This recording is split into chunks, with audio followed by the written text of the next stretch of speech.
fact, I talked to both him and Yadi. I mean, the worst case scenario you can have is for both those guys play 9 innings and you get beat. But just to show you how great both of them are, the reason they stayed in the game, they had a day off yesterday. No, Yadi didn't. But Albert did. Was that we had the lead and we were going to pitch some of our big relievers at the end. And what you don't want to do is you know, we have a split squad, so we didn't have all our players. Didn't want anything funny to happen behind the plate. Didn't want to have anything funny happen at first base. And it didn't, but we ended up, you know, having a rough defensive inning, and Jason was wild, so we lose, and they played 9 innings, but both of them understood. And I told them, if they had both come out, let's say Jason would have struggled, and we'd have had, you know, because Laird was being careful with him, and Cruz was on the trip, you may have had Stabino or maybe one of the young guys catch, and Jason struggles, then you would have thought, oh man, this is terrible.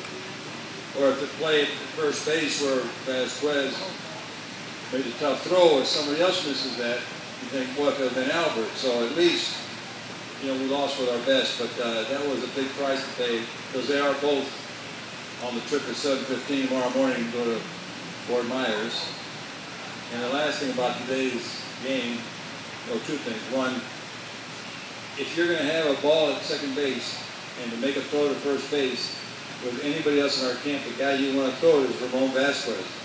He is such an accurate thrower, and just, you know, he tried to rush it, the guy was coming on him and pulled out off the base. But over the years, this event's a lot more fun to do when we win. And so, I know you guys are great Cardinal fans and all that stuff, but this wasn't all that much fun to get beat there at the end. We had it right there. We wanted to turn that double play, then you go to Franklin in the 9th inning, and it had been nice.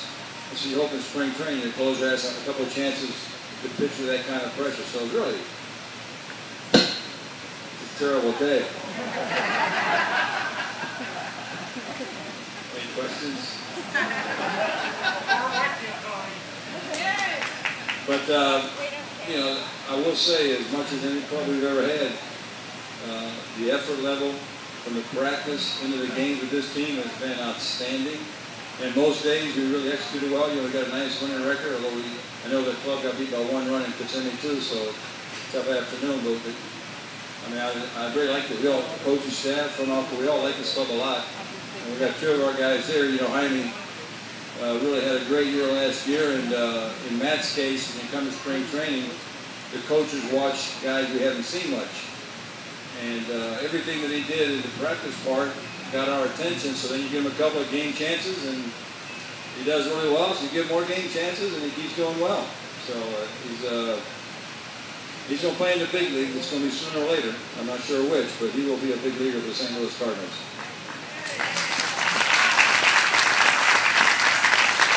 I know John's going to ask you some questions, but if there's anything you want to ask me while I'm up there, there's no media, so I don't have to do that little dance. I'll tell you the truth.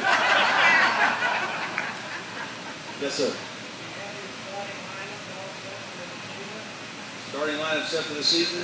Well, you know, I know who the catcher and the first baseman are going to be. And the second and short, David Priest is doing really well. We got, you know, our outfield, Lance Berkman played down there, and he's coming along. And Kobe's having a good spring. As far as where they hit, I think something like what you saw today. You put Berkman in that 5th spot. You know, Matt played there today. But, you know, adding Lance to our lineup along with Holiday and Albert, it really deepens. Now you can take guys like Priest or Carpenter or Colby, whoever it is, Alan Craig, John Jay, and you put them in front or behind those guys. And your line just gets real deep. So I like our offense a lot. Who's going to start on opening day? Yeah, the opening day starter is Chris Carpenter. You know, he had that little thing with his leg. Fortunately, it happened early. He took 10 days off, and he'll pitch again Monday, which gives him 2 more starts, and he'll be ready to go. Wainwright? Well, the surgery went great, and I mean, if you can fast forward this time next year, mean, he'll be getting in shape to be great. He'll be better than ever. He'll have a brand new ligament. That's the one thing about that surgery. You know, you don't get one that's you've been going with for 20-some years. Get a brand new one, and he'll be actually stronger and better than ever. You know, it's a tough break for us, but it's tougher for him. I mean, Jaime's been through it. You know, you rehabilitating by yourself, you're not performing. I mean, we all feel for Adam. It's just, so he's going to be with us a lot.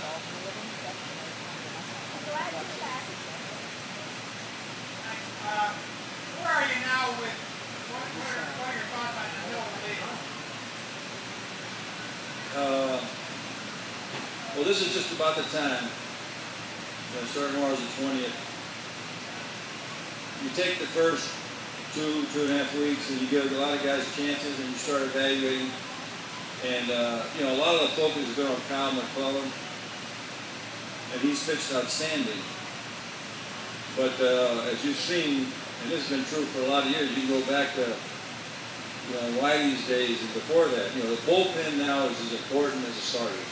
You got to be really good. You got to win the game with your starter, and you got to have a shutdown bullpen. And Kyle was a really important member of that pen. He gets, you know, he can go after any hitter. Some of the other pitchers are a little bit more matchups. So if he's pitching as a starter, we got to replace him in the bullpen. And we're still kind of letting guys pitch. We haven't seen some of these guys a lot. That decision is still at least a week away from finally saying, okay, it's going to be this guy, and this is where it all fits. It'd be a shame to have to put Kyle back in the bullpen. But we don't really have a starter that's come out there and jumped out there and said, I'm ready, so keep Kyle. So right now I would say, this is where the media, hope they're not listening. You know, right now it looks like Kyle will start, and we just got to figure out who's the relievers. Yes? How's Nick healing up? Yeah, Nick is one of the good news here. You know, he had that problem last year, and they injected it, and then he had 5 months. And I think that was kind of his plan. But when he got hurt, he said, look, this is crazy. So if we get it cut on right away, should be back 1st of May. As it turns out now, I think he'll come back sometime in April. So, you know, even if he comes back 1st of May, there's 5 months to play. So we're going to be all right. He's going to be a good fit for us. You'll still start the pitcher in the 8th spot? Pitcher in the 8th spot? Yeah. You know, if we don't, it means we're playing really well. Because the only time you do that is when we struggle. I don't do it. You know, if we're struggling scoring, and I was always taught, do something. You move some guys around. In our league with Albert, you know the reasoning. Albert hits 4th behind 3 position players. When you do that, when you turn the line, that's why I do it. But if we don't struggle offensively, I just don't leave it alone. Yes, ma'am.